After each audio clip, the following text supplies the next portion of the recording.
Ahibati fillah, afani Allah wa iyyakum. Bapak Ibu, kita masih di dalam al-babu tsani, bab yang kedua, baqiyatu arkanil iman, yang tersisa dari rukun iman. Dan masih di dalam al-faslu tsalits, pasal yang ketiga, al-imanu birrusul, beriman kepada para Rasul alaihi wassalatu wassalam. Dan masih di dalam al-mabhatsus tsalits, pembahasan yang ketiga juga, kaifiyatul imani birrusul, bagaimana beriman kepada para Rasul alaihi wassalatu wassalam. Dan pada pertemuan sebelumnya kita sudah membicarakan tentang al-iman al-mujmal, beriman secara global kepada para Rasul alaihi wassalatu wassalam. Sekarang kita membicarakan al-iman al-mufassal, beriman secara rinci kepada para Rasul alaihi wassalatu wassalam. Nah. Bismillahirrahmanirrahim. Alhamdulillah wassalatu wassalamu ala Rasulillah wa ala alihi wa ashabihi wa man walah, amma ba'du. Qala musannifu hafizahumullahu ta'ala, fayakunu bil imani biman sammallahu ta'ala fi kitabihi wan nabiyyu sallallahu alaihi wasallam fi sunnatihi minhum, wa imanan mufassalan ala nahwi ma ja'at bihin nusus min zikri asma'ihim wa akhbarihim wa fadailihim wa khasaisihim. Wal madhkuruna fil Qur'an minal anbiya'i war rusul 25 warada dzikru 18 minhum fi qawlihi ta'ala, wa tilka hujjatuna atainaha Ibrahim ala qaumih narfa'u darajatin man nasha inna rabbaka hakimun alim. Wa wahabna lahu Ishaqa wa Ya'qub kullan hadaina wa Nuhan hadaina min qabl wa min dzurriyyatihi Daud wa Sulaiman wa Ayyub wa Yusuf wa Musa wa Harun wa kadzalika najzil muhsinin. Wa Zakaria wa Yahya wa Isa wa Ilyas kullum minas salihin. Wa Ismail wal Yasa wa Yunus wa Luta wa kullan faddalna 'alal 'alamin. Wa warada dzikrul baqin fi mawadi'a ukhra minal Qur'an. Qala ta'ala, wa ila 'adin akhahum huda, wa qala wa ila thamuda akhahum saliha, wa qala wa ila madyana akhahum syu'aiba, wa qala innallaha astafa adama wa nuha, wa qala wa ismaila wa idrisa wa dzal kifl kullum minas sabirin, wa qala muhammadur rasulullah walladzina ma'ahu asyidda'u 'alal kuffari ruhama'u bainahum. Fayajibul imanu bihaula'il anbiya wal mursalina imanan mufassalan wal iqrar likulli wahidin minhum bin nubuwati awir risalati ala ma akhbarahu Allah wa rasuluhu sallallahu alaihi wasallam anhum. Baik. Kemudian kita membahas masih di dalam pembahasan yang ketiga, cara beriman kepada para Rasul alaihi wassalatu wassalam. Dan pada pertemuan sebelumnya kita sudah membahas pembahasan yaitu cara beriman kepada para Rasul alaihi wassalatu wassalam dengan global.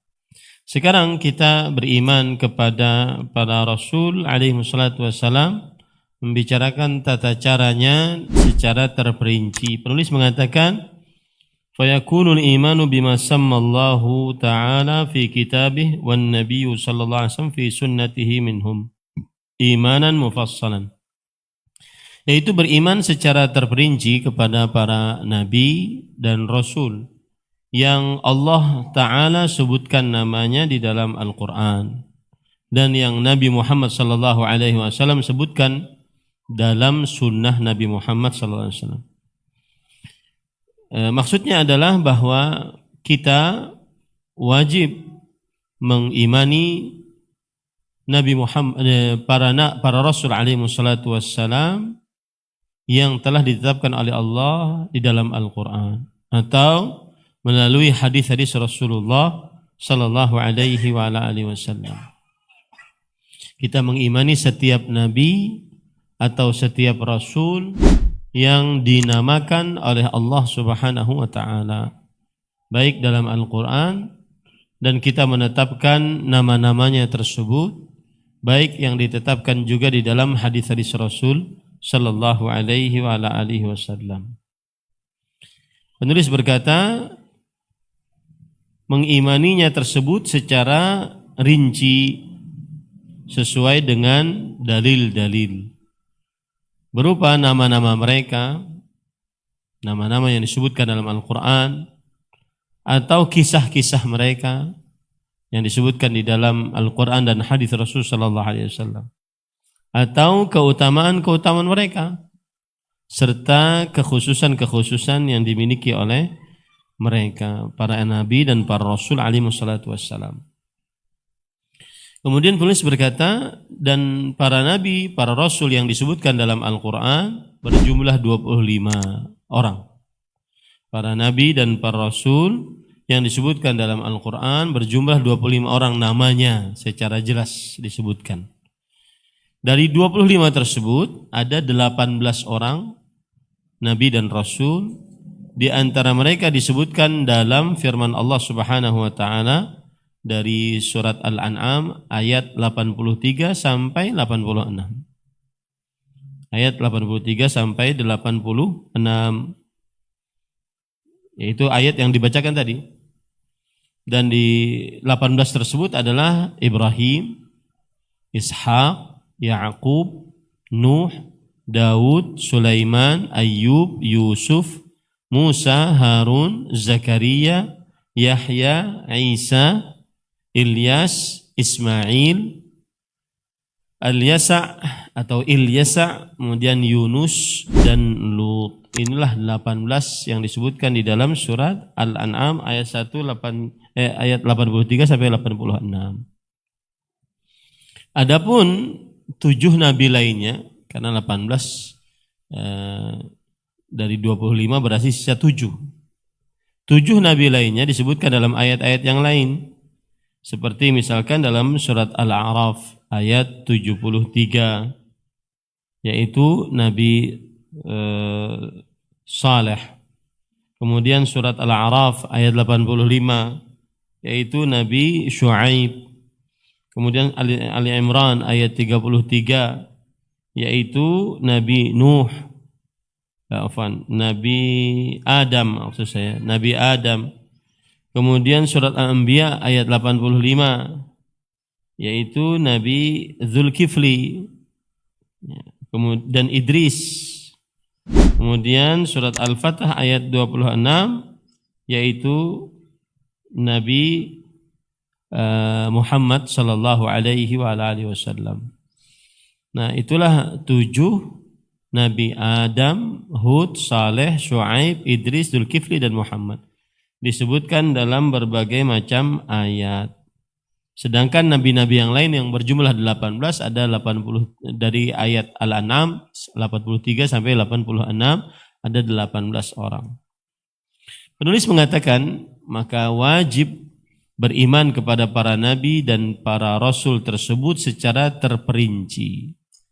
Maksudnya adalah kita mengimani Nabi Adam, Nabi Nuh, Nabi Ibrahim, Nabi Musa, Nabi Isa, Nabi Muhammad SAW dan lain-lainnya dari nabi yang disebutkan oleh Allah Subhanahu wa taala dalam Al-Qur'an, dan kita mempercayai apa yang dibawa oleh para nabi tersebut alaihi wassalatu wassalam.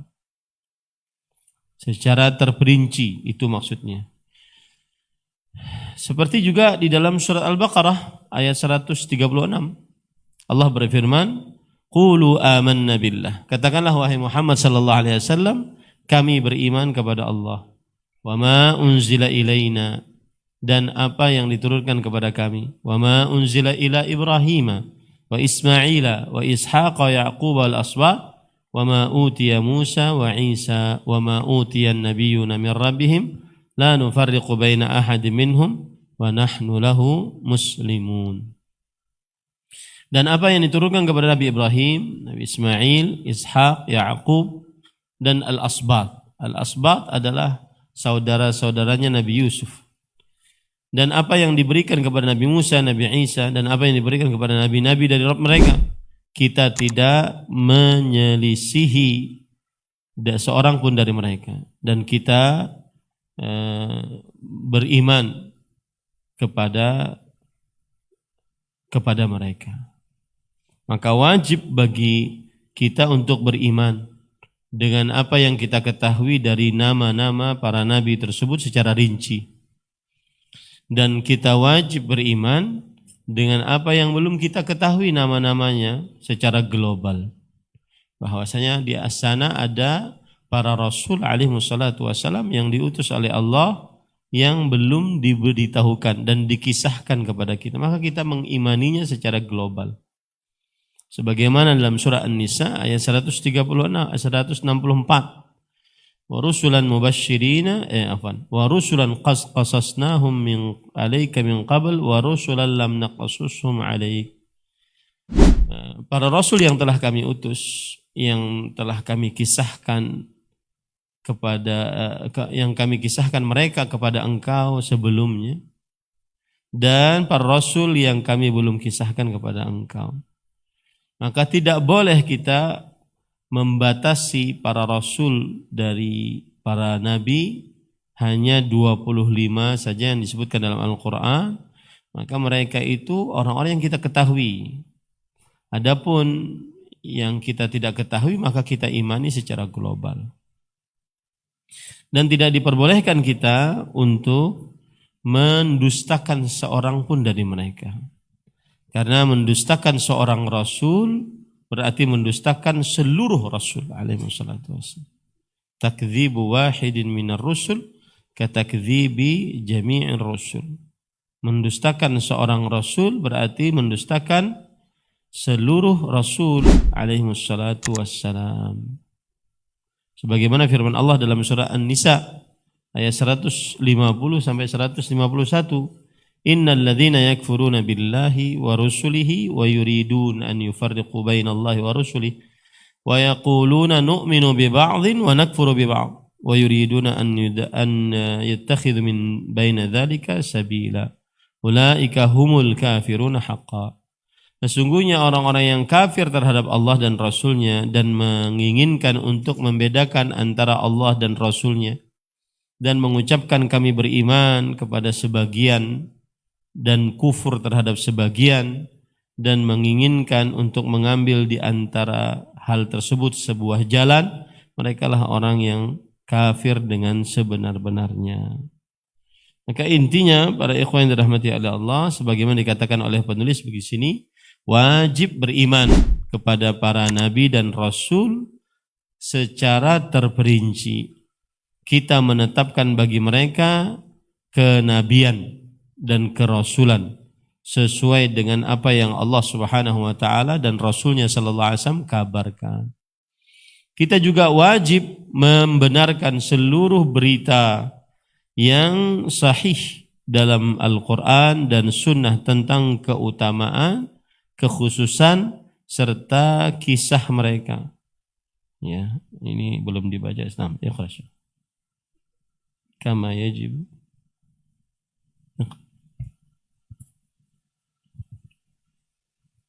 ثم قال كما يجب اعتقاد صحة ما جاءت به النصوص من ذكر فضائلهم وخصائصهم وأخبارهم كاتخاذ الله إبراهيم ومحمدا صلى الله عليه وسلم خليلين لقوله تعالى واتخذ الله إبراهيم خليلا ولقول النبي صلى الله عليه وسلم إن الله اتخذني خليلا كما اتخذ إبراهيم خليلا أخرجه مسلم وكتكليم الله تعالى لموسى لقوله تعالى وكلم الله موسى تكليما وكذلك تسخير الجبال والطير لداود يسبحن بتسبيحه قال تعالى وسخرنا مع داود الجبال يسبحن والطير وكنا فاعلين وإلانة الحديد لداود كما قال تعالى ولقد آتينا داود منا فضلا يا جبال أوبي معه والطير وألنا له الحديد وتسخير الرياح لسليمان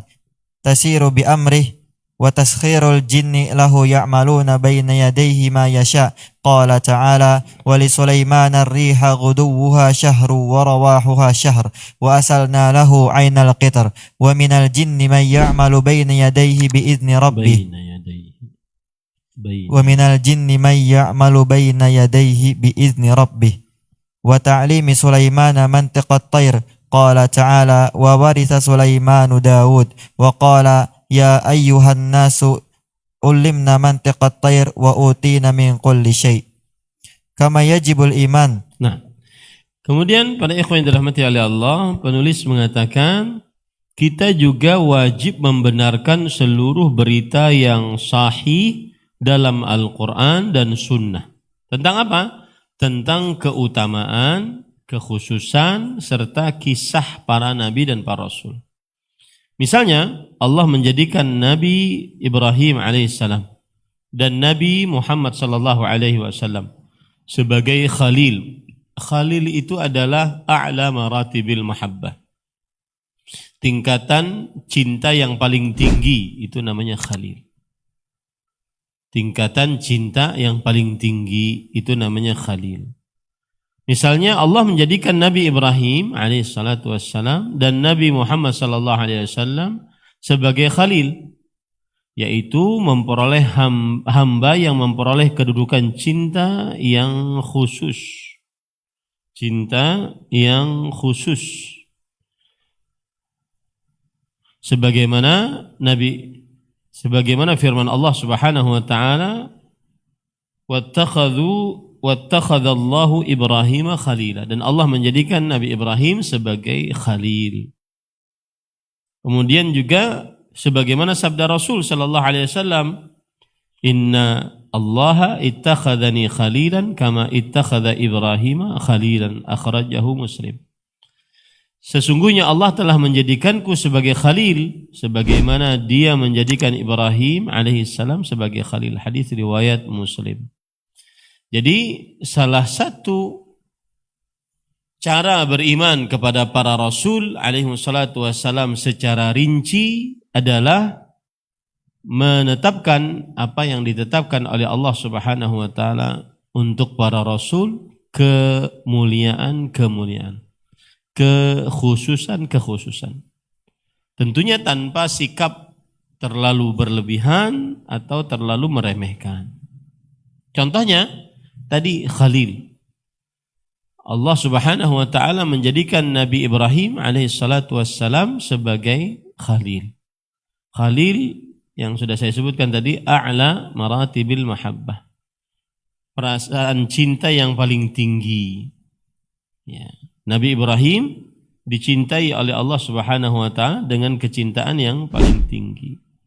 Sebagaimana dalam surah An-Nisa ayat 125, wattakhadallahu Ibrahim khalila. Allah menjadikan Nabi Ibrahim sebagai khalil. Begitu juga sebagaimana hadis tadi riwayat Imam Muslim. Maka kita mengimani baik Nabi Ibrahim alaihi salatu wassalam atau Nabi Muhammad sallallahu alaihi wasallam sebagai khalil Allah. Dan khalil yang sudah saya sebutkan tadi a'la maratibil mahabbah, yaitu tingkatan paling tinggi dalam rasa cinta. Jadi orang yang sangat dicintai oleh Allah Subhanahu wa taala. Nah, kemudian pada ikhwan dirahmati oleh Allah Subhanahu wa taala, begitu juga Nabi Ibrahim, Nabi Musa alaihi salam. Nabi Musa alaihi salam disebutkan oleh Allah sebagai kalimullah. Orang yang langsung dibicarai oleh Allah Subhanahu wa taala. Dalam surah An-Nisa ayat 164. Wa kallamallahu Musa taklima. Allah telah berbicara kepada Nabi Musa dengan sebenar-benarnya. Begitu juga untuk Nabi Daud. Allah menundukkan gunung, kemudian burung untuk Nabi Daud alaihissalam. Sebagaimana dalam surat Al-Anbiya ayat 79. Wasakharna ma'a Daud al-jibala yusabbihna wat-tayr wa kunna fa'ilin. Dan kami tundukkan bersama Daud gunung-gunung dan burung-burung. Mereka bertasbih kepada Allah Subhanahu wa taala. Dan itu yang telah kami lakukan. Kemudian juga Allah memberikan kemuliaan atau kekhususan bagi Nabi Daud, yaitu lemahnya besi untuk Nabi Daud. Sebagaimana dalam surat Saba ayat 10. Walaqad ataina minna fadla. Walaqad ataina Dawuda minna fadla. Dan sungguh kami telah berikan kepada Nabi Daud anugerah dari kami. Ya jibalu awibi ma'ahu wa tayr wa alanna lahul hadid. Wahai gunung-gunung dan burung-burung, tunduklah kepada Nabi Daud. Dan kami lemahkan bagi Nabi Daud besi-besi. Begitu juga Nabi Sulaiman alaihissalam. Allah menundukkan angin untuk Nabi Sulaiman. Dengan ditundukkan angin tersebut, Nabi Sulaiman bisa berpindah kemana saja. Dan menundukkan bangsa jin kepada Nabi Sulaiman. Dengan kehendak Allah subhanahu wa ta'ala. Makanya Allah berfirman di dalam surat Saba ayat 12. Wali Sulaiman riha ghuduha syahru wa rawahuha syahr. Wa asalna lahu aynal qitr. Wa minal jinni man ya'malu baina yadayhi bi'izni rabbih. Yang artinya, para ikhwan yang dirahmati oleh Allah subhanahu wa ta'ala, dan kami tundukkan angin bagi Nabi Sulaiman, yang perjalanannya di waktu pagi sama dengan perjalanan sebulan, dan perjalanannya di waktu sore sama dengan perjalanan sebulan pula. Dan kami alirkan cairan tembaga baginya. Dan sebagian dari jin ada yang bekerja di hadapannya, yaitu di bawah kekuasaan Nabi Sulaiman, dengan izin Allah Subhanahu wa taala. Siapa yang menyimpang di antara mereka dari perintah kami, kami rasakan kepadanya siksa yang pedih dari api neraka yang menyala-nyala. Nah, ini dalil yang menunjukkan bahwasanya ditundukkan kepada Nabi Sulaiman, yaitu bangsa jin dan juga angin. Kemudian juga Nabi Sulaiman diberikan keistimewaan bisa berbicara dengan burung. Bisa berbicara dengan burung. Wa'allimna mantiqat tayr. Yang artinya, dan kami ajarkan kepada Nabi Sulaiman bahasa burung. Bahasa burung. Dan inilah kekhususan serta mu'jizat yang Allah Subhanahu wa taala muliakan para rasul, para nabi dengannya. Dan ini menunjukkan, ini bukan berarti menunjukkan para nabi dan para rasul mereka memiliki kekhususan rububiyah, kekuasaan, penciptaan, pengaturan. Tetapi penguasaan tersebut dengan izin Allah. Nabi Sulaiman dikuasakan bangsa jin, ditundukkan kepadanya bangsa jin. Kemudian Nabi Musa dibicarai oleh Allah langsung.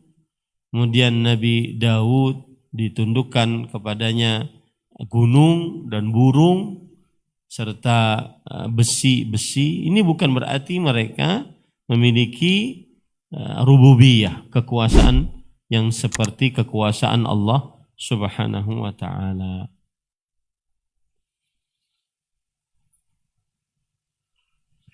Nah, kemudian para ikhwan yang dirahmati oleh Allah Subhanahu wa taala, ya, tafadhal. Summa qala kama yajibul iman ala wajhi tafsili bima qasallahu azza wa jalla fi kitabihi min akhbari ar-rusuli ma'a aqwamihim wa ma jara bainahum minal khusumati wa nasrillahi li rasulihi wa atba'ihim ka qissati Musa ma'a Fir'aun wa Ibrahim ma'a qaumihi wa qasasi Nuhin wa Hudin wa Salihin wa Syu'aibin wa Lutin ma'a aqwamihim wa ma qasallahu alaina fi sya'ni Yusuf ma'a ikhwatihi wa ahli Misrin wa qissatu Yunus ma'a qaumihi ila akhiri ma jaa fi kitabillahi min akhbaril anbiya'i war rusuli wa kadzalika ma jaa fi sunnati fayajibul imanu bihi imanan mufassalan bihasabi ma ja'at bihi nusus.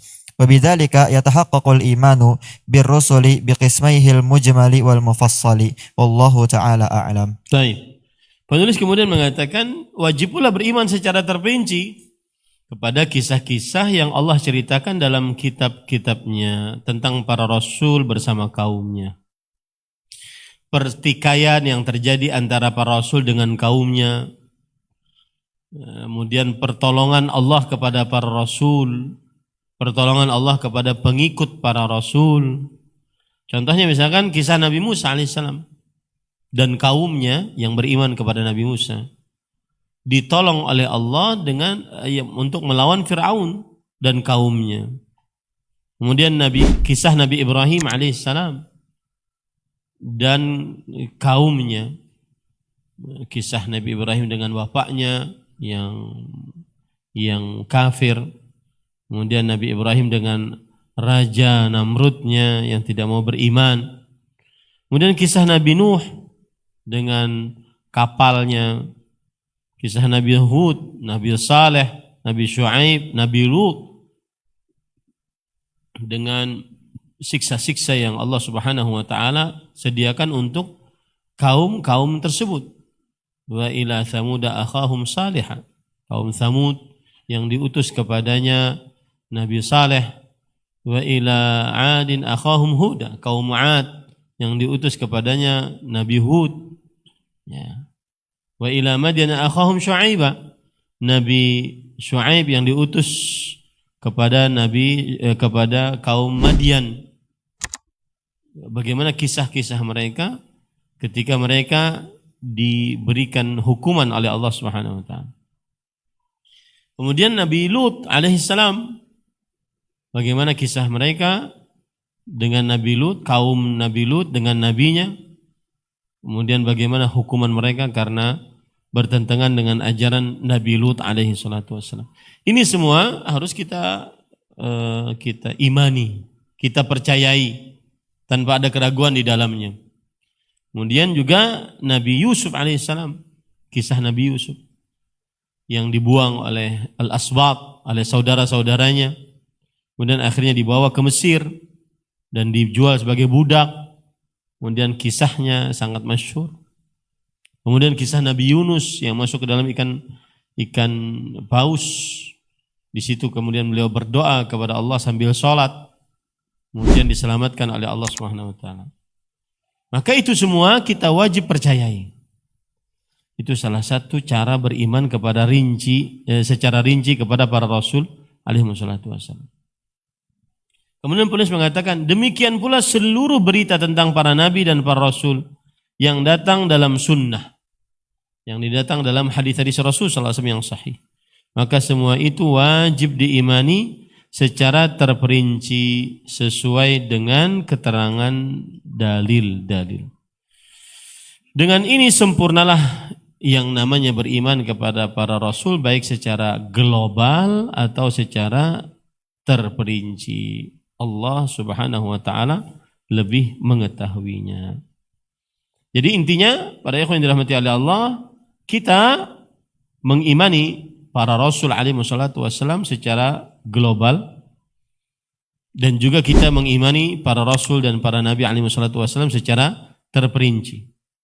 Dan yang dimaksud mengimani secara terperinci, mengimani akan nama-nama para nabi dan para rasul, kemuliaan-kemuliaan para nabi dan para rasul, kekhususan-kekhususan para nabi dan para rasul, mu'jizat para nabi dan para rasul, kisah-kisah yang disebutkan oleh Al-Quran dan oleh hadis dari Rasulullah SAW tentang nabi dan kaumnya serta musuhnya secara terperinci. Itu seluruhnya kita wajib imani dan percayai. Tetapi bukan berarti hanya sekadar mempercayai, tapi juga mencontoh para nabi dan para rasul dalam kisah-kisah tersebut. Nah, kemudian para ikhwan yang dirahmati oleh Allah Subhanahu wa taala, saya akan tambahkan beberapa poin yang belum disebutkan oleh penulis. Bagaimana beriman kepada para nabi dan para rasul alaihi wassalatu wassalam. Ini ada hal yang belum dibahas secara rinci oleh penulis, yaitu tentang jumlah para nabi dan para rasul alaihi wassalatu wassalam. Jumlah para nabi dikatakan oleh Syekhul Islam Ibn Taimiyah rahimahullah, qad ba'atha fi kulli ummatin rasulan, telah diutus di setiap umat seorang rasul. Wa qad ruwiya fi hadits Abi Dzar an Nabi sallallahu alaihi wasallam anna al-anbiya mi'atu alfi nabiyyin. Dan telah diriwayatkan dalam hadis Abu Dzar radhiyallahu anhu bahwa para nabi jumlahnya 100.000 nabi. 100.000 nabi. Wa anna ar-rusula minhum 313. Dan para rasul alaihi wassalatu wassalam dari mereka, tadi sudah bagus ini, berubah lagi. Para rasul alaihi wassalatu wassalam jumlah mereka 313.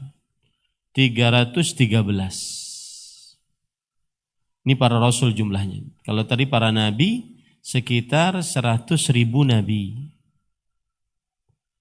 Kemudian juga sedangkan para rasul alaihi wassalatu wassalam ada 313 rasul.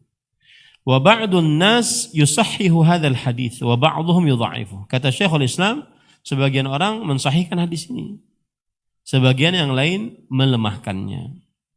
Fa in kana sahihan farrusulu 313. Kalau benar berarti jumlah rasul adalah 313. Wa illam tu'raf sihhatuhu amkana an yakunu biqadri dzalika wa yakunu aktsar. Kalau tidak dikenal kesahihan hadis tadi, maka berarti mungkin saja jumlah mereka sekitar itu atau lebih banyak daripada itu. Kama yumkin an yakunu aqalla. Mungkin saja juga lebih kurang daripada itu. Fa inna Allah Ta'ala akhbara annahu ba'atha fi kulli ummatin rasulan. Bahwa Allah telah mengabarkan bahwa setiap umat diutus seorang rasul. Inna arsalnaka bil haqqi basyira wa nadhira wa in min ummatin illa khala fiha nadhir. Sebagaimana firman Allah dalam surat Fatir ayat 24. Sesungguhnya kami telah utus engkau dengan kebenaran sebagai pemberi kabar gembira dan pemberi peringatan. Dan tidak ada dari umat kecuali yang kosong di dalamnya kecuali ada nabi yang memberi peringatan. Kemudian beliau mengatakan waruya anna Nabi sallallahu alaihi wasallam qala antum tufuna 70 ummatan antum akramuha wa afdaluha 'ala Allah. Wa huwa haditsun jayyid. Rasul sallallahu alaihi wasallam bersabda, kalian itu semisal dengan 70 umat. Kalian lebih mulia dan lebih afdal di sisi Allah Subhanahu wa taala. Dan ini hadis yang sahih atau hadis yang baik. Intinya seakan-akan Syekhul Islam Ibn Taimiyah rahimahullah ingin mengatakan kepada kita bahwa bisa dimungkinkan jumlah nabi itu 100.000 dan jumlah rasul 313 kalau hadisnya sahih. Tapi kalau hadisnya tidak sahih maka bisa saja lebih banyak atau lebih sedikit. Nah, yang jelas yang wajib kita yakini di setiap umat pasti ada rasulnya. Tidak ada umat yang kosong dari seorang rasul. Nah, Imam Ibnu Katsir juga mengatakan demikian. Wa qad ikhtalafa fi iddatil anbiya wal mursalin. Muridnya dari Syekhul Islam juga mengatakan demikian. Dan telah terjadi perselisihan tentang jumlah bilangan para nabi dan para rasul alaihi wassalatu wassalam. Nah, intinya terjadi khilaf di antara para ulama. Ada yang mengatakan 100.000, ada yang mengatakan 313 jumlah para nabi dan para rasul. Nah, tetapi belum ada dalil yang sahih akan hal ini. Nama-nama para nabi dan para rasul alaihi wassalatu wassalam yang tidak disebutkan di dalam Al-Quran, yang tidak disebutkan dalam Al-Quran. Kita ketahui tadi bahwasanya para nabi dan para rasul alaihi wassalatu wassalam, mereka ada yang disebutkan dalam Al-Quran dan mereka ada yang tidak disebutkan. Dan Imam Ibnu Katsir rahimahullahu ta'ala mengatakan, wa minhum man lam naqsus alaik wa hum akthar mimman dzukira bi adhafin adhaf. Di antara para rasul dan para nabi ada yang tidak kami kisahkan atas mereka, dan mereka jumlahnya lebih banyak, berlipat-lipat. Nah, ini menunjukkan bahwa kita harus mempercayai ada para nabi, para rasul yang jumlahnya banyak berlipat-lipat. Jumlahnya banyak berlipat-lipat.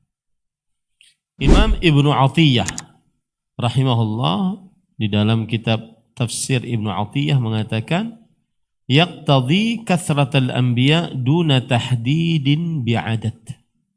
Ini menunjukkan bahwa banyaknya para nabi tanpa penyebutan pembatasan dengan jumlah bilangan. Tidak bisa dibatasi dengan jumlah bilangan mereka berapa. Karena tadi tidak ada umat yang kosong dari seorang rasul. Tidak ada umat yang kosong dari seorang rasul. Surat Fatir ayat 24. Begitu juga dalam surat Al-Furqan ayat 38. Wa qurunan baina dzalika katsir, dan kurun-kurun di antaranya sangat banyak. Nah, adapun yang disebutkan dari jumlah para nabi, maka ini tidak sahih. Ya, ini tidak sahih.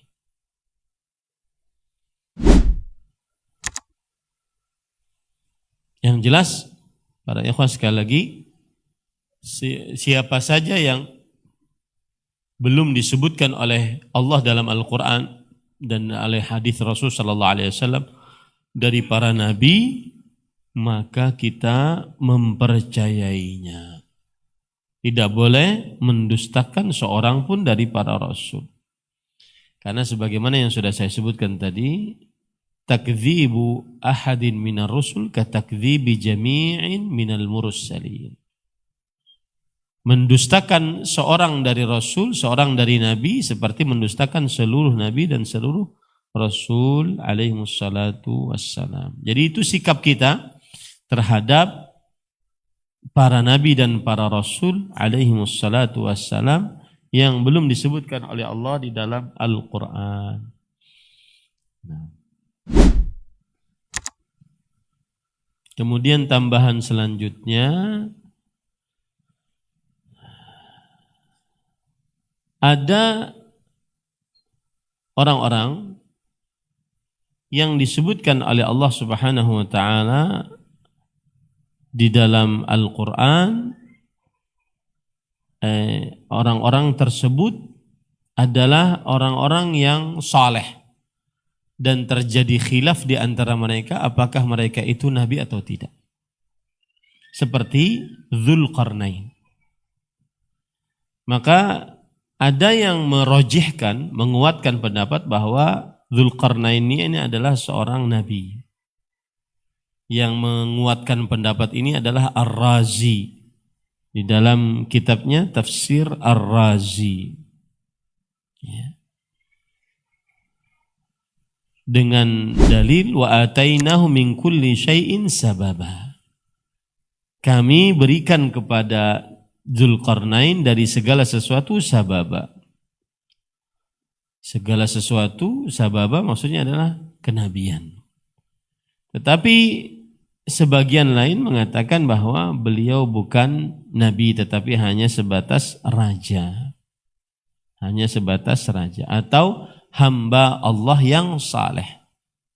Nah. Kemudian ada lagi Tubba'. Apakah ini Tubba' adalah seorang nabi atau tidak? Disebutkan oleh Allah dalam Al-Quran. Surat Ad-Dukhan ayat 37. Ahum khairun am qaum Tubba'. Apakah mereka lebih baik atau kaum Tubba'? Ya. Begitu juga dalam surat Qaf ayat 12-14. kadzabat qablahum qaum Nuh. Mereka sebelumnya mendustakan mereka adalah kaum Nabi Nuh. Wa ashabur ras wa thamud wa ad wa fir'aun wa ikhwanu lut wa ashabul aikah wa qaum tubba' dan kaum tubba'. Maka apakah Tubba' ini seorang nabi, seorang rasul yang diutus kepada kaumnya, kemudian didustakan oleh kaumnya, lalu Allah menghabiskan mereka. Maka Ibnu Atiyah rahimahullah mengatakan Tubba' maliku Himyar. Tubba' adalah rajanya Himyar. Jadi gelar raja di Himyar adalah Tubba'. Kemudian Ibnul Jauzi mengatakan aslama Tubba' wa kana rajulan salihan. Tubba' masuk Islam dan dia adalah seorang yang saleh. Kemudian ulama lain mengatakan laisa biba'id an yakuna qaum Tubba' nusibu ilaihi li'annahu nabi. Ada lagi yang mengatakan bahwasanya Tubba' adalah seorang nabi. Yang jelas ini khilaf di antara para ulama rahimahullah. Yang ketiga Al-Khadir. Namanya Khadiru. Lain Haidir kawan TK lu. Khadir namanya. Khadir adalah hamba saleh yang Nabi Musa alaihissalam belajar kepadanya. Ya, belajar kepadanya. Imam Ibnul Jauzi berkata, hal kana al-Khadiru nabiyan aw la fihi qaulan. Apakah Khadir itu seorang nabi atau tidak? Ada dua pendapat. Dzakarahuma Abu Bakar Ibnul Ambari, yang menyebutkan keduanya, ada yang mengatakan nabi, ada yang mengatakan hamba Allah yang saleh. Ini yang mengatakan seperti ini Abu Bakar Ibnul Ambari. Wa katsirun minan nas yahdhubu ila annahu kana nabi. Wa ba'dhum yaqul kana 'abdan salihan. Sebagian besar orang-orang mengatakan bahwa beliau adalah nabi, ada yang mengatakan dia adalah seorang hamba Allah yang saleh. Dan yang menunjukkan bahwasanya beliau seorang nabi adalah yaitu tentang surah Al-Kahfi ayat 82.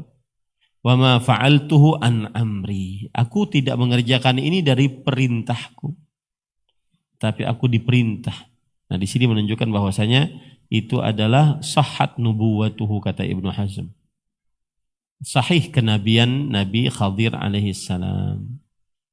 Nah, dan Imam Ibnu Katsir juga mengatakan bahwa beliau adalah seorang nabi dari berbagai macam sisi. Di antaranya surah Al-Kahfi ayat 66 sampai 70. Hal attabi'uka ala an tu'allimani mimma 'ullimta rusyda? Wahai Musa, kata Nabi Musa, wahai Khadir, apakah aku mengikuti engkau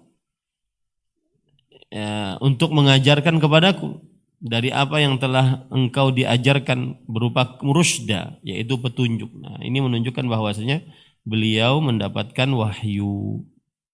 Ya, beliau mendapatkan wahyu. Kemudian yang kedua, Nabi Khadir alaihissalam beliau membunuh seorang anak kecil itu.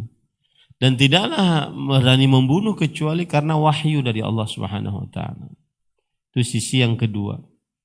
Sisi yang ketiga disebutkan oleh Imam Ibnu Katsir rahimahullah, ya dua itu.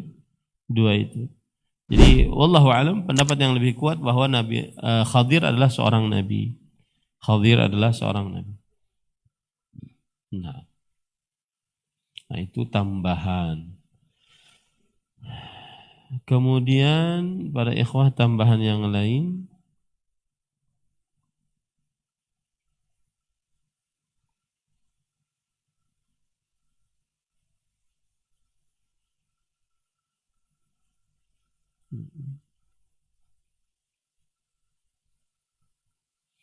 Nah, tambahan yang lain adalah yang tidak disebutkan oleh penulis di sini, bahwa beliau, para nabi dan para rasul alaihi wassalatu wassalam adalah manusia. Mereka adalah manusia. Berarti kalau manusia, maka mereka makan, minum, tidur, bergaul, menikah, mendapatkan anak, dan mendapati sebagaimana yang didapati oleh manusia. Jadi intinya mereka adalah manusia. Sebagaimana disebutkan oleh Allah dalam surat Al-Anbiya ayat 7 sampai 8. Wa ma arsalna qablaka illa rijalan nuhi ilaihim. Dan tidaklah kami utus sebelum engkau kecuali seorang laki-laki atau para lelaki yang kami wahyukan kepada engkau. Fas'alu ahla dzikri in kuntum la ta'lamun. Bertanyalah kepada orang berilmu jika kalian tidak mengetahui. Wa ma ja'alnahum jasadan la ya'kuluna at-ta'ama wa kanu khalidin. Kami tidak jadikan mereka sebagai jasad yang tidak makan makanan. Mereka makan karena manusia. Dan kami tidak jadikan mereka sebagai orang yang kekal. Nah, ini menunjukkan bahwasanya mereka itu adalah manusia. Ya. Kalau manusia berarti mereka makan, mereka minum, mereka tidur, mereka menikah, mereka mendapatkan anak, mereka mendapatkan apa yang didapati oleh manusia selayaknya manusia. Nah, begitu juga dalam surat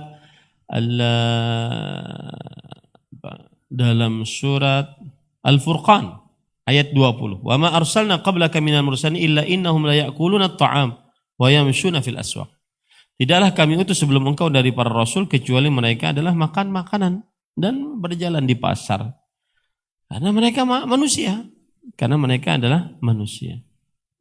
Makanya orang-orang kafir Quraisy mereka menolak ini sebagai manusia.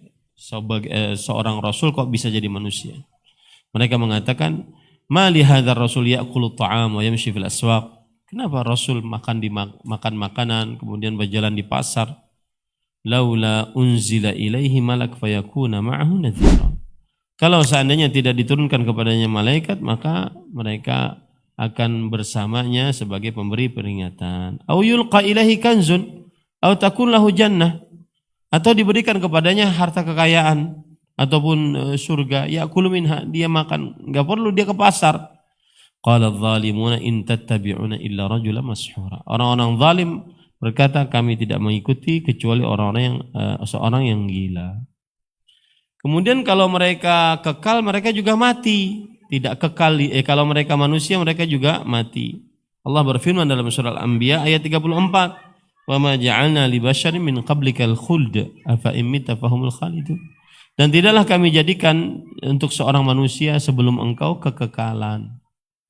Karena mereka para rasul alaihi wassalatu wassalam adalah manusia, maka mereka akan mati tidak kekal. Begitu juga disebutkan oleh Allah dalam surat innahnu illa basyarum mithluk. Kami adalah seperti manusia seperti kalian. Walakin Allah yamunnu ala man yasha min ibadihi. Tetapi Allah memberikan kepada siapa yang dikehendakinya dari hamba-hamba. Intinya para nabi itu adalah rasul. Para nabi itu adalah rasul alaihi wassalatu wassalam. Manusia maksud saya, manusia. Dan dalam hadis juga begitu. Dalam hadis di antaranya surat hadis riwayat Bukhari dan Muslim, innama ana basyarum mithlukum ansa kama tansaun fa idza nasitu fadzakkiruni. Aku manusia seperti kalian, aku lupa sebagaimana kalian lupa, maka jika aku lupa ingatkanlah aku. Nah, ini beliau adalah manusia.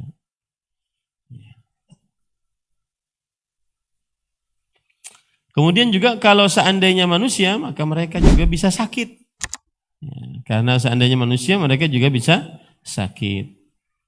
Mereka juga bisa kena musibah, seperti Nabi Yusuf di penjara.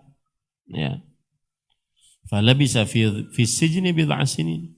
Maka Nabi Yusuf tinggal di penjara beberapa tahun. Surat Yusuf ayat 42.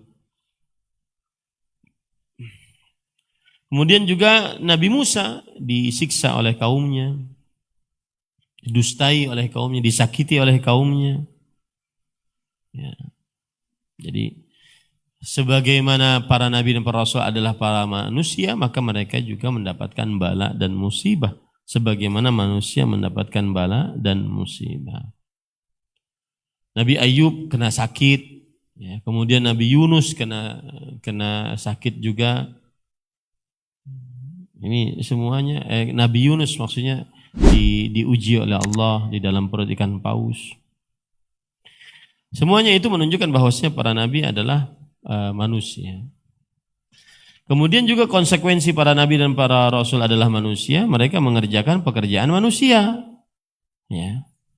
Seperti menggembala kambing. Mereka mengerjakan adalah pekerjaan manusia, menggembala kambing. Kemudian seperti juga pandai besi. Kemudian seperti juga bertukang. Ya, sebagaimana Nabi Zakaria, kana Zakaria najjaran. Nabi Zakaria adalah seorang tukang kayu. Kemudian Nabi Daud alaihissalam ya'kulu min amal yadih. Beliau makan dari hasil usaha tangannya. Kemudian juga para nabi alaihi wassalatu wassalam, sebagaimana hadis Rasul sallallahu alaihi wasallam, "Ma min nabiyyin illa waqad ra'aha." Tidak ada seorang nabi kecuali sudah pernah mengembala kambing. Ini konsekuensi kalau mereka adalah para nabi dan para rasul alaihi wassalatu wassalam. Kemudian juga konsekuensi mereka manusia adalah mereka tidak memiliki kekhususan ibadah sama sekali. Karena mereka manusia, mereka tidak memiliki kekhususan ibadah sama sekali. Tidak boleh diibadahi, tidak boleh berdoa kepadanya. Karena mereka adalah manusia. Sebagaimana firman Allah dalam surat Al-Ma'idah ayat 116-117. Wa idh qala Allah, dan ingatlah ketika Allah berfirman, ya Isa bin Maryam, wahai Isa putra Maryam, a anta qulta lin-nasi ittakhiduni wa ummiya ilahaini min dunillah? Apakah engkau telah mengatakan kepada manusia, jadikanlah aku dan ibuku sebagai dua Tuhan selain Allah Subhanahu wa taala? Kemudian kata Nabi Isa, subhanak ma yakunu li an aqula ma laysa la bihaq. Maha suci engkau, aku tidak pantas mengucapkan yang bukan hakku. In kuntu qultu faqad alimta ta'lamu fi nafsi wa la a'lamu fi nafsik innaka anta 'allamul ghuyub. Kalaupun aku telah mengucapkannya, engkau pasti mengetahui. Engkau mengetahui apa yang aku lakukan dalam diriku, dan aku tidak mengetahui apa yang ada dalam dirimu. Engkau adalah Maha mengetahui akan hal gaib. Menunjukkan bahwasanya kalau para nabi dan para rasul manusia, maka mereka tidak memiliki kekhususan ibadah kepada Allah Subhanahu wa taala. Nah, tetapi meskipun mereka manusia yang tadi kita katakan bahwa mereka juga makan, minum, tidur, menikah, mempunyai anak, mendapati sebagaimana didapati oleh manusia, kemudian mendapati musibah, mereka juga sibuk dengan pekerjaan-pekerjaan manusia. Mereka juga tidak memiliki kekhususan uluhiyah, kekhususan untuk disembah, tetapi mereka manusia yang sempurna. Baik secara jasmaninya sempurna, akhlaknya sempurna, nasabnya sempurna, kemudian mereka merdeka, tidak pernah jadi budak, ya, kemudian mereka memiliki keistimewaan yang Allah berikan, ya. Dan yang lebih utama lagi, mereka adalah sempurna dalam ibadah kepada Allah Subhanahu wa taala. Jadi beberapa poin kesempurnaan, 6 poin. Sempurna bentuk tubuhnya, sempurna akhlaknya, kemudian sempurna paling baik nasabnya, ya. Kemudian juga mereka adalah ahrar. Ahrar itu merdeka, tidak pernah menjadi budak, ya. Kemudian mereka adalah memiliki keahlian-keahlian, sempurna di dalam merealisasikan ibadah kepada Allah Subhanahu wa taala. Nah, itu tambahan-tambahannya. Coba sekarang kita ambil kesempurnaan mereka di dalam sifat jasmani mereka misalnya. Kita ambil beberapa poin sedikit saja. Kesempurnaan jasmani mereka, Allah Subhanahu wa taala berfirman di dalam Al-Qur'an surat Al-Ahzab ayat 69. Ya ayyuhalladzina amanu la takunu kalladzina adaw Musa fabarra'ahu Allah mimma qalu wa kana 'indallahi wajih. Wahai orang beriman, janganlah kalian seperti orang-orang yang menyakiti Nabi Musa, yang mengatakan bahwa di kulitnya Nabi Musa ada penyakit. Maka Allah sembuhkan Nabi Musa dari tuduhan itu. Dari apa yang mereka tuduhkan, dan Allah dan Nabi Musa alaihissalam mempunyai kedudukan yang tinggi di sisi Allah Subhanahu wa taala. Itu disebutkan dalam hadis, ya, dalam hadis yang diriwayatkan oleh Imam Bukhari dan Muslim, bahwa Nabi Musa senantiasa kalau mandi selalu tidak di depan orang banyak. Ya, kemudian kaumnya mengira bahwasanya Nabi Musa kena penyakit pada kulitnya.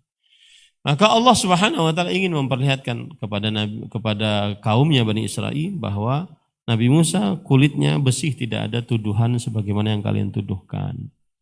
Maka akhirnya mengalirlah itu pakaian, kemudian beliau mengejar pakaian tersebut sampai terlihat oleh orang-orang bahwasanya kulit beliau sempurna, bentuk tubuh beliau juga sempurna. Fara'auhu 'uryanan ahsana ma khalaqallah, begitu hadisnya. Maka mereka melihat Nabi Musa dalam keadaan telanjang, dalam keadaan yang paling terbaik yang pernah diciptakan oleh Allah Subhanahu wa taala. Begitu juga Nabi Yusuf. Disebutkan di dalam Al-Qur'an surat Yusuf ayat 31. Falamma ra'ainahu akbarnahu wa qatta'na aydiyahunna. Ketika para perempuan-perempuan di Mesir melihat Nabi Yusuf, maka mereka mengagungkan Nabi Yusuf. Kemudian mereka memotong tangan-tangan mereka dengan secara tidak sadar, dan mereka mengucapkan hasya lillah, maha suci Allah, ma hadza basyaran, ini bukan manusia biasa, in hadza illa malakun karim, ini adalah malaikat yang mulia.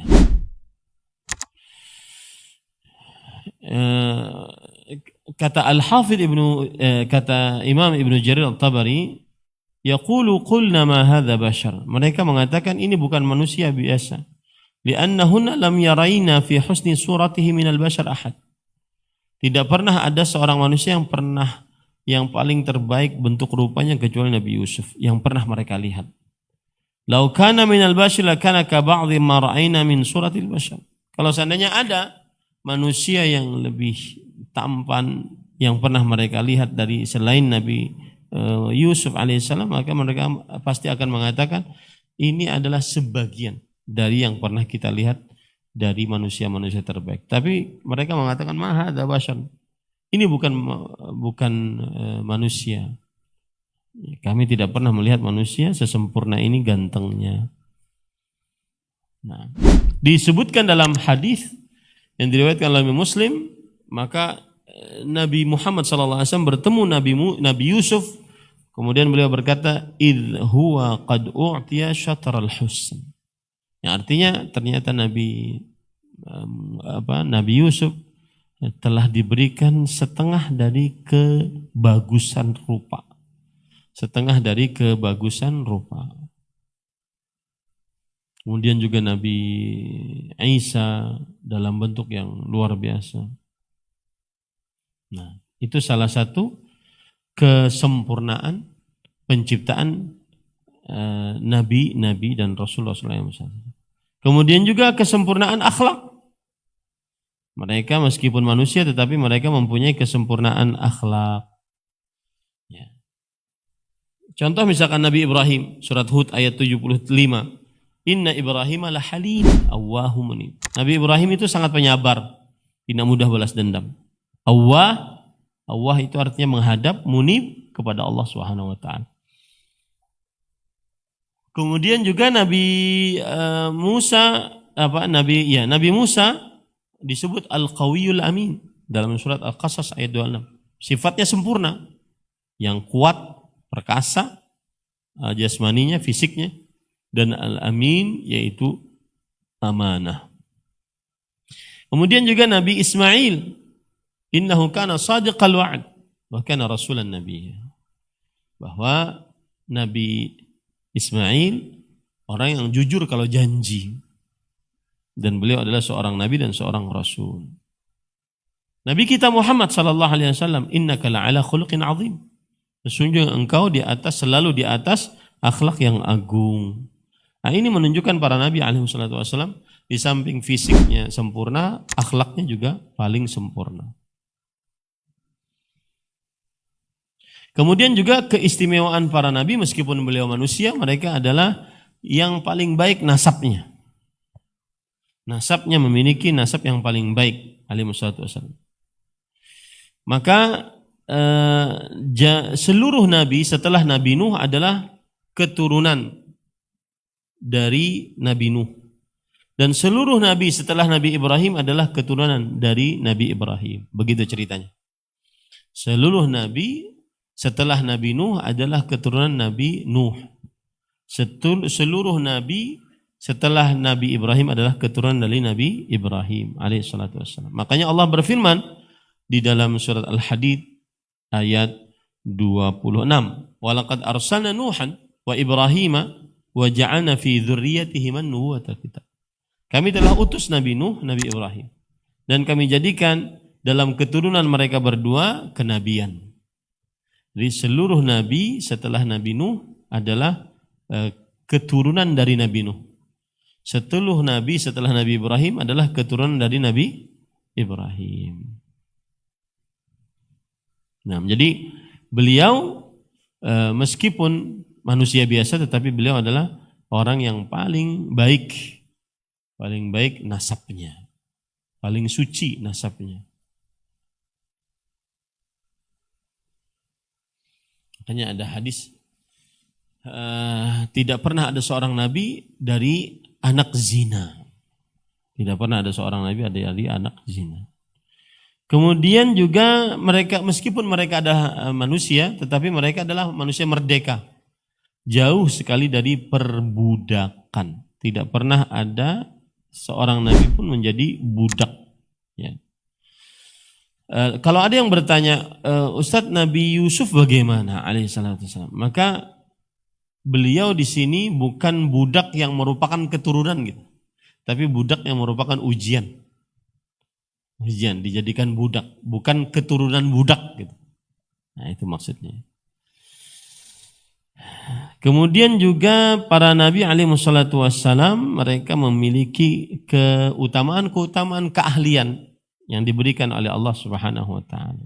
Ada yang sangat pintar, ada yang penjelasannya bagus, ada yang sangat cerdas, memiliki keutamaan yang sangat luar biasa.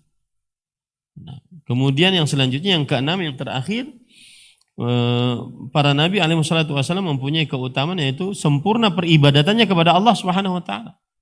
Mereka adalah manusia-manusia yang paling sempurna ibadahnya kepada Allah Subhanahu wa taala. Makanya Allah menamai Nabi Muhammad SAW dengan Abdullah, hamba Allah. Karena kesempurnaan peribadatannya kepada Nabi Muhammad, kepada Allah Subhanahu wa taala. Nah, itu beberapa tambahan-tambahan yang tidak disebutkan oleh penulis. Nah, insyaallah pada pertemuan yang akan datang kita bahas al-mabhatsur rabi' ma yajibu alaina nahwar rusul. Pembahasan yang keempat, apa yang wajib atas kita kepada para rasul alaihi wassalatu wassalam. Nah, ada yang bertanya langsung?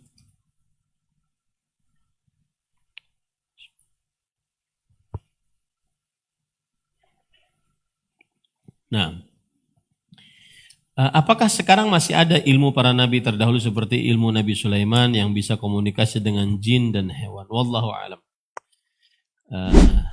Hendak belajar kalian. Wallahu a'lam, saya tidak tahu. Maryam ditemui Jibril dan berbicara langsung. Apakah artinya Maryam mendapatkan wahyu? Nah, ini khilaf di antara para ulama salaf. Apakah Maryam alaihissalam nabiyah atau salihah? Seorang nabi atau orang saleh. Bahkan ulama-ulama terdahulu, ya bukan ulama-ulama sekarang yang mengatakan itu adalah seorang nabi. Ulama-ulama terdahulu seperti Imam Al-Qurtubi mengatakan mereka seorang nabi. Khilaf di antara para ulama. Pendapat yang lebih kuat adalah bahwa Nabi Maryam alaihissalam seorang hamba Allah yang saleh, bukan nabi. Karena tidaklah Allah mengutus seorang rasul dan seorang nabi kecuali laki-laki. Wa ma arsalnaka illa rijalan nuhi ilaih. Tidaklah kami utus seorang rasul sebelum engkau kecuali laki-laki. Wallahu a'lam. Ada pertanyaan yang sampai, kita baca. Plus 62852 sekian. Bagaimana mengamalkan puasa sunnah Tasu'a bagi yang terbiasa puasa Daud? Dan apa terus puasa Tasu'a pada saat libur puasa Daudnya, atau berhenti dulu dari puasa Daudnya beberapa hari sebelum puasa Tasu'a? Dan adakah niat khusus di malam sebelumnya? Jawabannya, bagi yang biasa melaksanakan puasa Daud, misalkan nih kita mengambil pendapat, kami di pesantren mengambil pendapat bahwa besok tanggal 9 Al-Muharram. Kemudian Jumatnya baru tanggal 10 Al-Muharram. Nah, lalu orang ini biasa puasa Daud, hari ini dia puasa Daud. Besok aturan dia tidak berpuasa, karena Daud sehari puasa, sehari tidak. Lalu bagaimana ini? Maka jawabannya, dia bisa saja besok Kamis puasa Tasu'a, ya. Kemudian juga Jumat puasa Ashura, ya. Berarti kalau hitungannya dia puasa Ashura, nah besoknya berarti dia tidak puasa, karena dia puasa Daud, sehari puasa, sehari tidak. Begitu caranya. Misalkan Rabu ini dia puasa, aturan Kamis kan tidak puasa, kemudian Jumat puasa lagi, kemudian Sabtu tidak puasa. Itu kalau hitungan wajar Daud, begitu. Ternyata hari Kamis ini Tasu'a, maka dia puasa saja, tidak usah membatalkan Daudnya. Hari Jumat puasa lagi sebagai Ashura. Kemudian hari Sabtu baru dia libur puasa, karena dia berpuasa Daud, setelah puasa baru libur, setelah puasa baru libur. Begitu puasa Daud. Wallahu a'lam. Plus 628523061 sekian. Saya PNS, gaji saya di bank konvensional. Apakah saya harus membuat rekening di bank syariah setiap kali gajian, atau boleh diendapkan di bank konvensional, Ustaz? Jawabannya,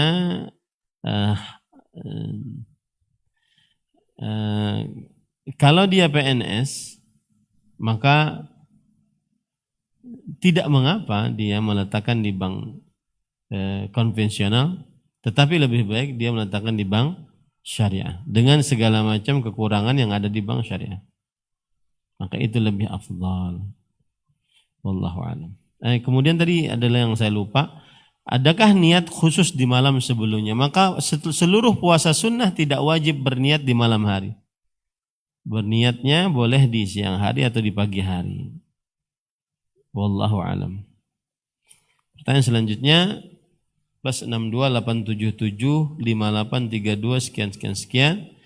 Ada seorang istri yang hidupnya dizalimi suaminya. Suaminya tidak memberi nafkah, tidak sholat, tidak puasa, main judol, sudah dinasihati oleh orang tua dan keluarga besarnya, tetapi sudah angkat tangan. Istri yang memberi nafkah dengan berjualan, dari keluarga istri sudah memberikan solusi atau nasihat agar meminta khulu', tetapi si istri tetap bersabar dan melihat contoh dari istri Fir'aun, yaitu Asiyah. Bagaimana nasihat atau pencerahan Ustadz untuk istri yang seperti itu di zaman sekarang? Maka jawabannya, ada kata tadi tidak sholat, tidak puasa. Maka yang tidak sholat, tidak puasa, tidak sholat terutama kafir. Kalau tidak sholat sama sekali, kafir. Maka tidak pantas untuk dijadikan sebagai seorang suami.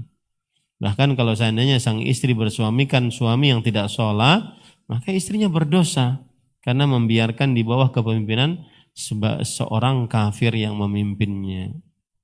Istrinya berdosa. Ya.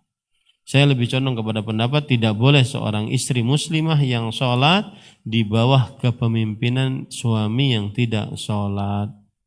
Apalagi tadi disebutkan tidak memberi nafkah. Ini kita menjawab sesuai dengan pertanyaan, ya, tidak memberi nafkah. Entah suami beri nafkah atau tidak, ya. Ya, karena ada kadang-kadang juga pertanyaan berlebihan. Tidak memberi nafkah. Maka saya nasihatkan, ya, sang istri dia angkat permasalahan ini ke pengadilan, kemudian nanti pengadilan memutuskannya. Wallahu a'lam. Nah.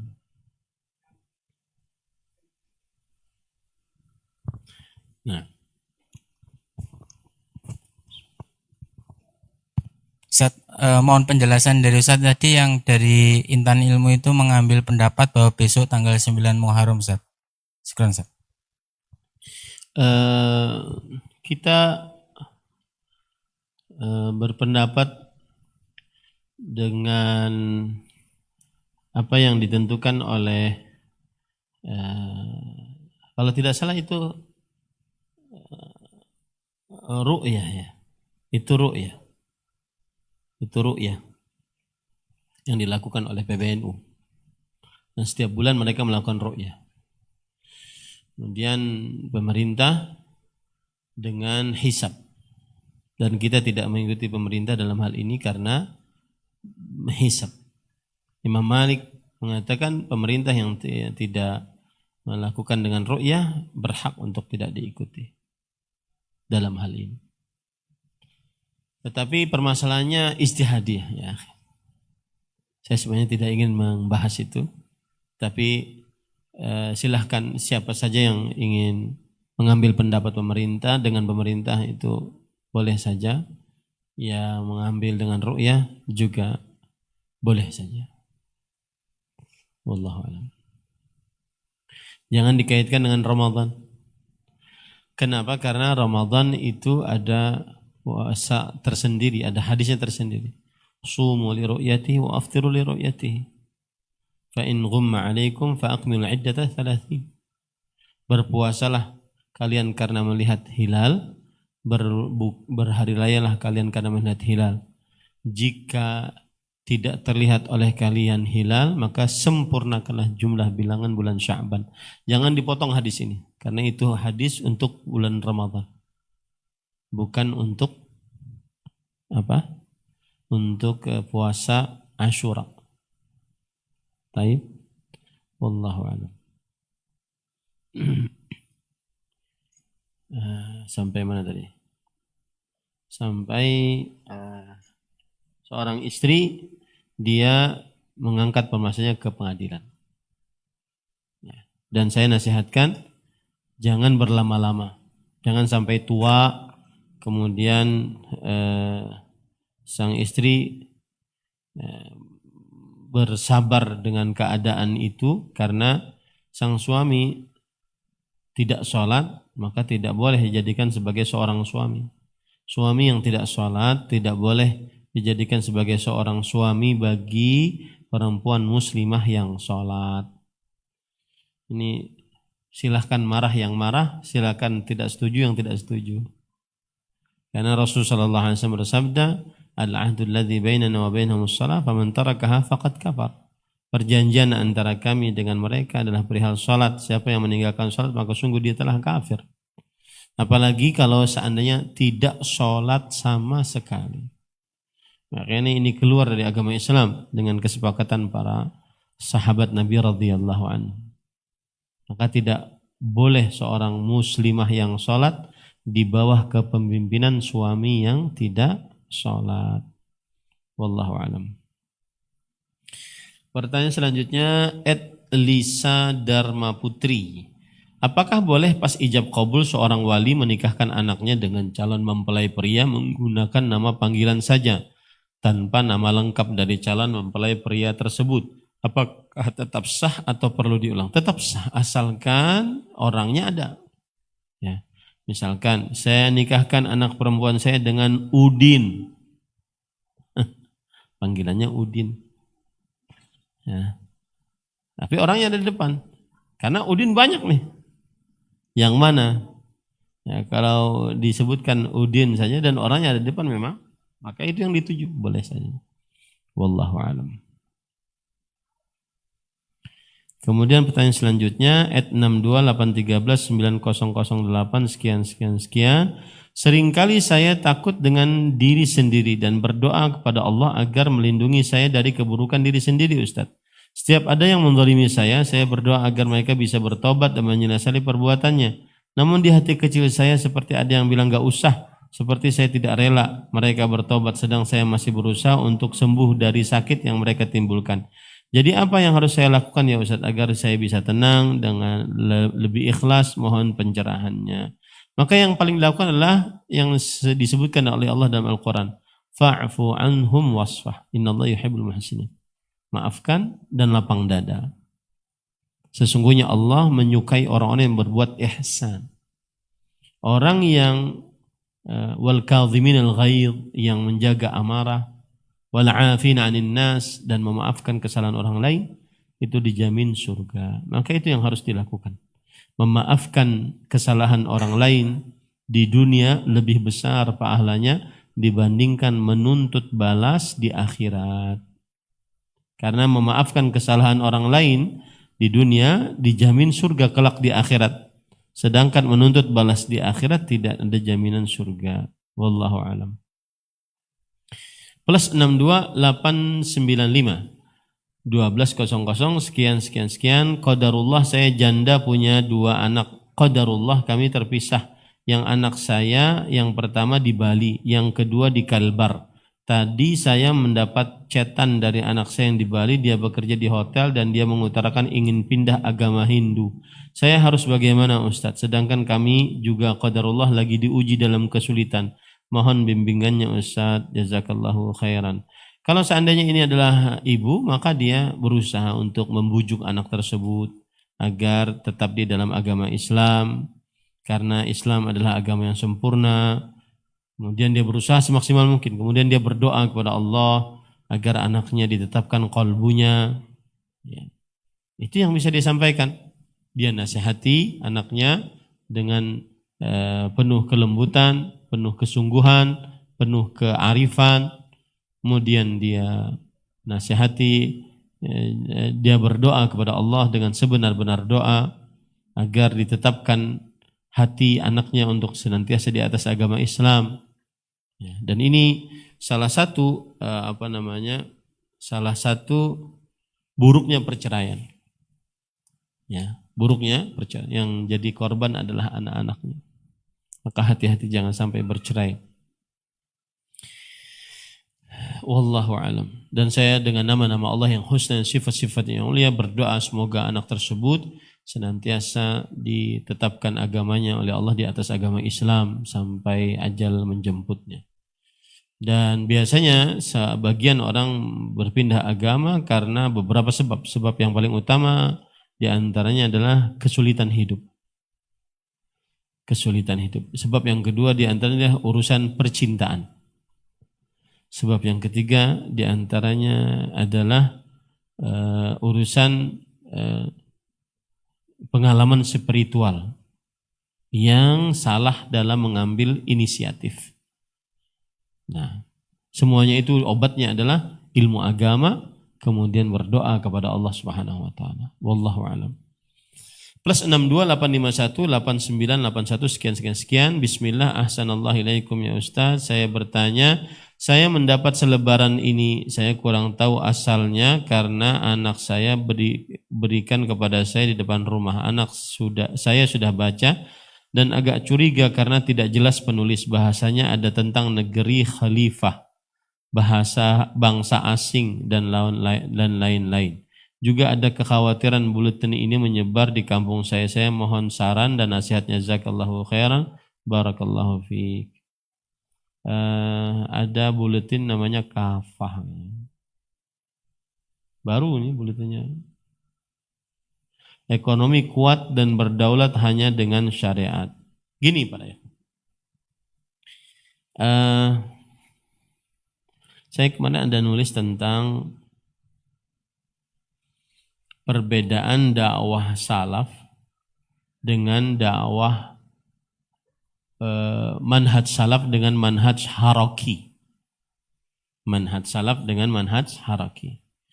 Kalau manhaj salaf dari sisi sumber pemahaman agama, manhaj yang berusaha memahami agama berdasarkan Al-Quran dan Sunnah dengan pemahaman para sahabat, para tabi'in, para tabi'ut tabi'in.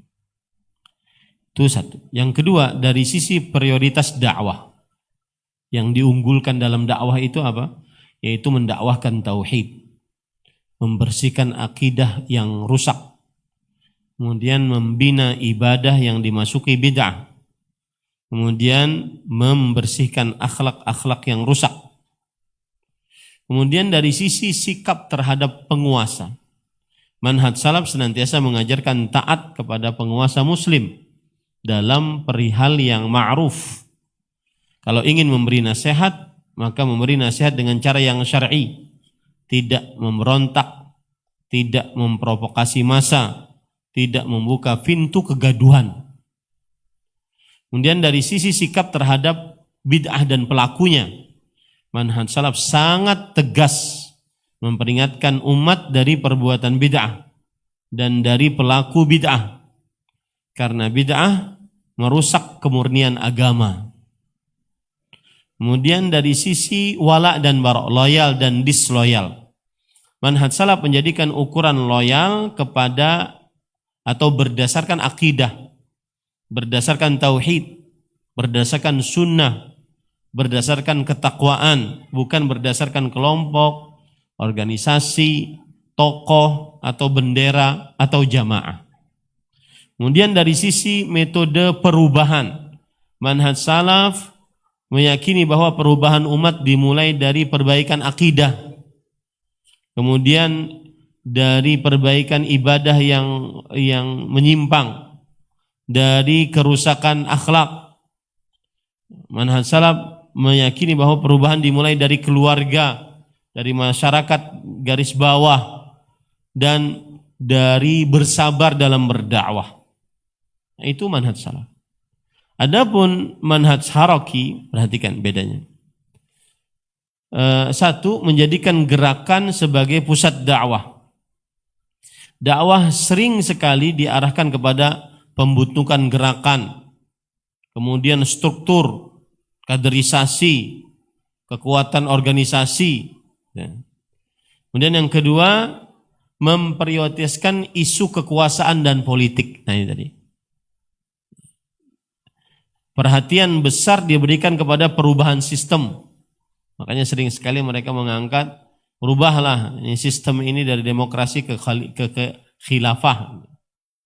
Karena mereka memang seperti itu, merubah sistem, kemudian merubah undang-undang, kemudian pembicaraan tentang negara Islam bukan negara Islam, kemudian perjuangan menuju kekuasaan. Jadi konsep mereka berpikir itu, ambil dulu tampuk kekuasaan, kalau sudah tampuk kekuasaan dimiliki, kemudian baru turunkan syariat. Dan ini yang pernah terjadi di beberapa negara muslim, di Timur Tengah dan juga di Afrika. Maka akhirnya masyarakat sendiri yang menolak ajaran tersebut. Kenapa? Karena masyarakatnya tidak didasari oleh akidah yang benar, tauhid yang kuat, cinta sunnah. Akhirnya mereka menolak sendiri syariat Islam. Akhirnya presidennya digulingkan.